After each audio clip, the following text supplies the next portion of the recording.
Ho'p, assalomu alaykum. Bors Forex kanali. A few disclaimers to be made. Bu hech qanaqa kimnidir nimagadir chorlash yoki finansiy maslahat emas. Bu shunchaki video o'zim uchun olinayotgan. Ot, mayli. Xo'p, Golddagi trade ID yaniki, ya'ni execute qilinmagan Mr. Trade ID, просто trade ID. What could have happened degan savolni naqasi, короче. Hop. Tak, birinchi weeklydan boshlaymiz. Ya'ni men tayyorlanib olmaganman. Birdaniga ochib turib boshlab yubordim. Shunga weeklyda hech narsa yo'q ekan. Nimadir xato bo'lsa, nechunmisizlar? Hop. Dailyga qarasak, o'zi umuman olganda, bu CRT high edi, CRT low. Pastda drawn liquidity bor edi.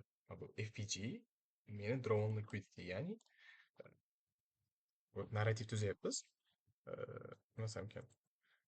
Narrativ tuzyapmiz, что bizda pastda dolimiz, ya'ni targetimiz bor. Risk qilishga arziydi. We don't speak in absolutes, we speak in probabilities. Ya'ni absolute nimadir haqida aytmayapman, просто probability, ya'ni shunga odam tushundiyu. Bu target bor edi. Shuning uchun o'yladim, что да, bu yoqqa tushishi mumkin. Candle openga qaraymiz. Ya'ni candle sell above the opening price degan narsa ham ko'p narsani hal qiladi. Ya'ni mening true day openim. U meniki просто так. Xo'p, mana. Narrativ tuzdik. Dol targetimiz bor HTF da. Xo'sh. HTF HTF hop, narrativ, dol, target. Endi mana bu narsaga TDO, meni TDOyim. Hop, endi lower time frame ga o'tamiz. Endi 4 soatligi. Mana bu price belgilab olaylik. Hop, per hour ga o'tsak. Mana bu yerda ko'rishimiz mumkin. Mana opening price 17.00. Sell above the opening price degan gap bor. Bu judayam absolute. No, da absolute emas, no. Muhim gap. Mana shu opening price ni to'rtta sub qildi. Price, ya'ni 9:21:00 PM 4 soatlikda. Keyin dальше ketyapti price. Mana buni men bu kuni qilishim kerak edi. U 3-chi candle'lik edi. Mayli, aytdim, men tayyorlanmasdan просто tars rekord yoqib turib video olishni boshladim buni. Ya'ni уже ikkinchi candle'da anticipate qilayotgan bo'lgan ekanmiz biz, to'g'riroq. Da? Third candle. Chunki candle closure'dan keyin edi. Hop. 4 soatlik o'tamiz. 4 soatlik o'tsak. Here. Men debut qilgan narsam, ya'ni ishonmadim o'zimni unaqamga.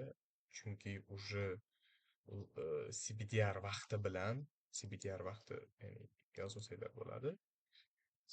Voy, yozsam shartnomalar o'zini boshqa hech kim ko'rmaydi-yu. Mayli, CBDR vaqti 20:00 dan 00:00 gacha.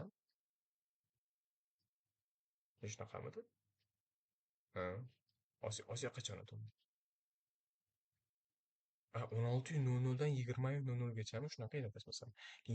Da, 16:00 dan 20:00 gacha CBDR, Central Bank Ranging bunaqasi. 20:00 dan 00:00 gacha Osiyo sessiyasini vaqti. Xo'p. Osiyo sessiyasini o'zida ancha-muncha narsa bo'lib ketdi mana 21:00 da. Shunga men qanaqadir sal cho'chib qoldim. Просто idea. Keyin o'ylagandim. Chunki opening price o'zidan oqib ketdimi, demak low of the day yasaldi. Endi high of the day yasaldi deb o'ylab mana buni ham qo'ydim, lekin xato o'ylagan ekanman. Xato. Bizda price bearish naqani nima? Key level'larda naqa qilib kelyapti, nima? Respect qilib kelyapti. Ya'ni mana bitta order block desak, order block, mana buni o'zi ham propulsion block bo'ladi. O'sha. 1 soatlik o'tamiz. 1 hour candle. Hozir 1 minutda.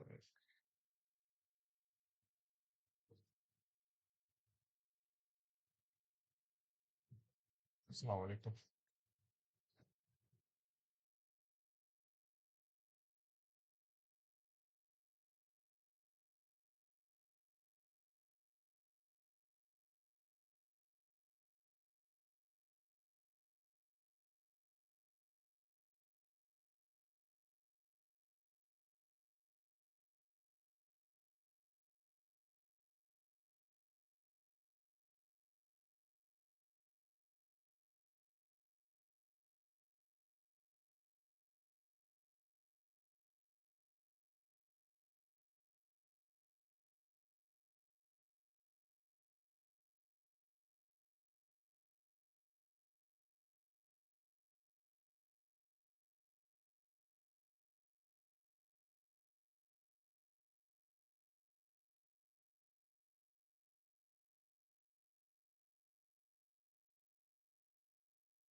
Ho'p. Ishdaman, shunga pauza bo'lib qoldi. Ho'p, mana opening price'dan ozgina tepaga yurib turib, pastga oqib ketganidan keyin men shunga o'yladim, что yana endi bo'ldi. Mana bu tak Londonda Londongacha yasal bo'ldi. Endi Londonda tam reversal bo'lib turib, shu bilan classic buy daymi bo'lsa kerak deb o'ylagandim. Londondan как tushuntirsam, London reversal bo'lib turib, New York OTA bo'lib turib, ya'ni classic buy day bo'ladimi desam, lekin adashibman. Which is normal. I don't feel discomfort bunda. Hop. Вот mana anaqaga o'tsak, 1 soatlik o'tdik. Endi enter uchun 15 minutlik o'tsak ham bo'ladi. Bu yoqda men breaker orqali deb o'ylagan edim. Ya'ni breaker orqali ham kiraversa bo'lar edi. Mana hozir sizlarga ko'rsataman. Mana ishxona telefonda qo'yib qo'ydim shunga. Keyin mana shu yerdan ozgina bay kutuvdim. Lekin bay bo'lmadi, lekin 50% gacha borib berdi. Ya'ni save va bezubitka, guys. Save va bezubitkani bemalol olib qo'ysa bo'lar edi. Ya'ni odam o'zini nafsiga qarab turib, plyusda chiqib ketilar edi. Вот. Sog' bo'linglar, salomat bo'linglar. Good luck and good trading.